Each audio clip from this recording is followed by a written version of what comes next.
తర్వాత ఇంకొక మాట అంటాడు, అది చాలా పెయిన్ఫుల్.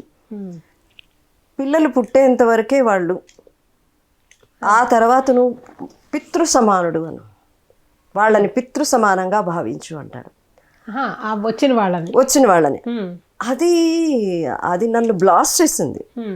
ఒక స్త్రీ ఎవరికైనా ఒక శరీరాన్ని అప్పగించినప్పుడు అతను పితృ సమానుడు ఎలా అవుతాడు, తండ్రి ఎలా అవుతాడు? అది మూర్ఖత్వం అనిపించింది. అప్పుడే ఆ డైలాగ్ వేశాను, మూర్ఖుడా అని ఒక డైలాగ్ వస్తుంది అక్కడ, చూడండి. అది అన్నమాట. అది నన్ను నిలవనివ్వలేదు. ఒక స్త్రీ ఇన్నిసార్లు ఇంతమందికి, అంటే ఒక భర్తని ఇన్నిసార్లు ఇంతమంది చేత పిల్లలు కావాలని ఒక స్వార్థంతో పిల్లల్ని కనమనడం అన్నప్పుడు అదేంటంటే ఇండైరెక్ట్లీ వ్యభిచారమే అది. అంతే కదా, వాట్ ఎవర్ ఇట్ ఈజ్. అది ఆ పాయింట్ నన్ను బ్లాస్ట్ చేసింది అనమాట, చదువుతున్నప్పుడు, పుస్తకం చదువుతున్నప్పుడు.